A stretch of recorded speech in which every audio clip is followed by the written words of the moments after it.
L'année 2019 a été difficile et caractérisée par beaucoup de problèmes, notamment par des crises en Amérique latine, les révoltes arabes, les émeutes en Iran, fin du califat, Bagdad qui a détruit un Boeing dans la tourmente Grande-Bretagne, la saga du Brexit, Notre-Dame de Paris en flammes, et la planète qui souffre de réchauffement climatique.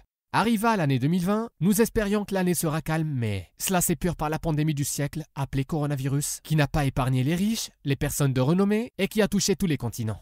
Cette maladie est accompagnée avec beaucoup de mensonges, de rumeurs et de doutes. Mais au moins, ça n'a pas laissé les renommés africains indifférents.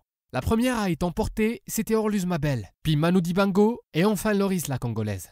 Le coronavirus a coûté la vie à des personnes africaines de renommée à Paris. Manu Dibango, superstar du saxophone et vibraphone camerounais, Orlus Mabel, le roi de la musique soukou congolaise et artiste, sapeur, membre de la diaspora des deux Congos.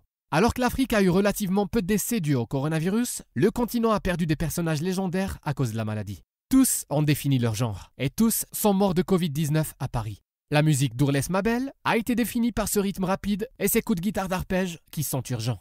Presque toutes ses chansons avaient de lents instrumentaux. Ils l'ont laissé danser et Orlus Mabel s'est déchaîné. Définit le soukou congolais. Le nom est inspiré du mot français pour secouer. Alors Orlus Mabel a secoué, sensuellement parfois, négligemment les autres. Orlus Mabel libéré de la rumba. Orlus Mabel a emballé des clubs de la ville de New York dans les années 90.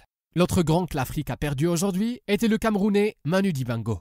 Son influence est venue beaucoup plus tôt, dans les années 70. Georges Collinet anime l'émission de radio Afropop sur PRX. Georges Collinet vénérait les musiciens noirs, en particulier les musiciens américains.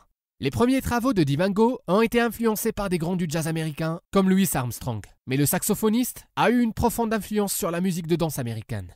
Collinet était dans un studio à Paris quand Manu Dibango a enregistré la phrase qui a tout changé. Manu Dibango. Hey Sulmakossa. Cette chanson a été jouée partout. Les gens l'ont dansée sur Soul Train et Michael Jackson l'a volée sur Wanna Be Starting Something.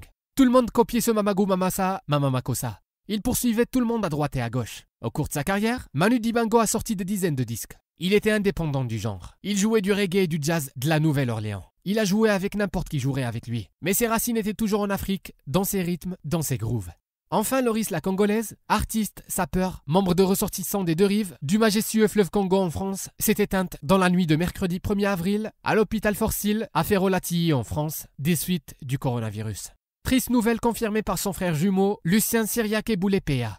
Au lendemain de sa disparition, les internautes ont mis sur leur mur sa photo et des messages d'hommage. Comme souvent, les éloges sont légion et les mots qui reviennent traduisent la reconnaissance à l'égard d'une femme qui a su fédérer autour d'elle. Sur le mur de Laura Montier-Ayer, Noma, repose en paix Loris Ebouel Mucheni la Congolaise. Matanga Charles Lucie Ewing, président de l'association des sapeurs à Paris, se souvient d'une femme qui n'a cessé de participer à différentes rencontres autour de la SAP.